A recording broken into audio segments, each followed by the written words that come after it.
I was already on my feet when she said it. The knife hovered above the cake, frozen in my hand. Candles still burned, their flame steady, the room thick with the smell of sugar and butter, warm, homemade, almost sacred. Then my sister smiled. Not cruelly. Worse. Politely. Practiced. And she said my son's birthday cake looked cheap. Said it made her children uncomfortable, like we'd done something wrong by not spending more. My mother nodded. Once. That was enough. I looked at my son. He didn't cry. He didn't argue. He just stared down at his hands still dusted with flour from the afternoon, hands that had cracked eggs, stirred batter, learned patience the slow way. He rubbed them on his jeans, like he was dirty. Like he needed to erase himself. Something in me closed at that exact moment. I didn't defend the cake. I didn't defend myself. I sliced it anyway. Served no one. Blew out the candles myself. Then I took my son's hand and we left quietly, like we were the ones who should apologize for existing.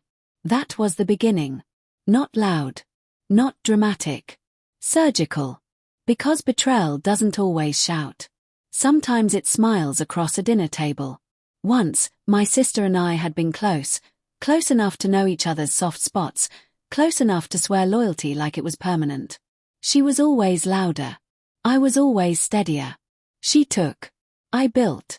When my husband left, quietly, efficiently, for someone younger and less complicated, she was the first person I called. She told me I was strong. She told me I'd survive. She told me she'd help. And she did. At first. She stepped into spaces that were still warm. School meetings. Family decisions. Financial conversations. Slowly, almost kindly, she replaced me in rooms that had once been mine. I told myself it was support. I wanted to believe it. Hope, I learned later, is a dangerous anesthetic. The signs arrived gently. Invitations that stopped including me. Decisions made for my own good. Conversations that ended the moment I entered the room. My son mentioning that Auntie said Mommy was struggling, that some children needed better role models. I didn't confront her. I watched. Then the proof arrived, forwarded by mistake. An email chain. Legal documents attached.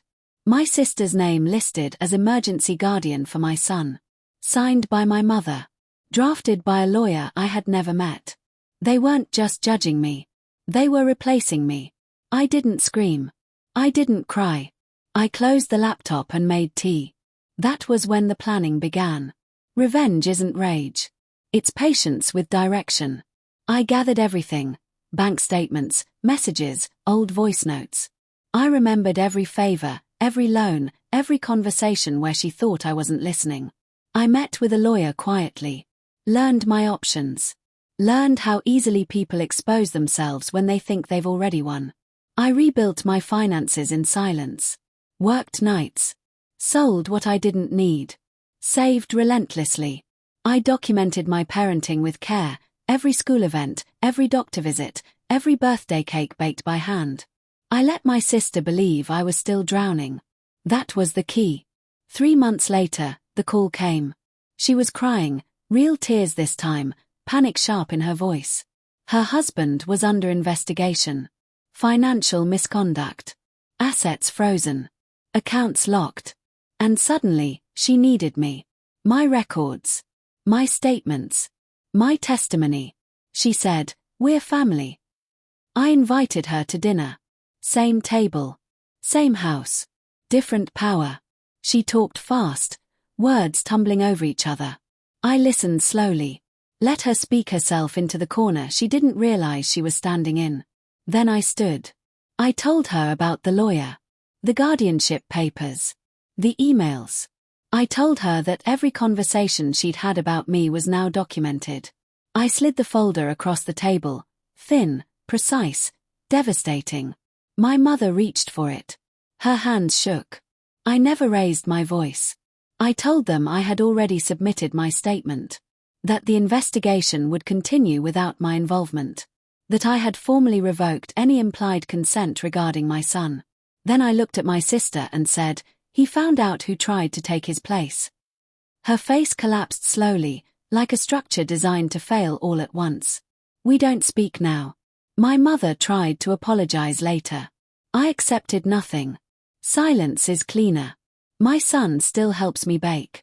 Our cakes are better now, not more expensive, just fuller. Louder. More frosting than necessary. And though I never said it out loud, I taught him something that night. That dignity doesn't need defending at a dinner table. That revenge doesn't need an audience. And that the people who underestimate quiet strength always beg last. I don't miss my sister. I outgrew her.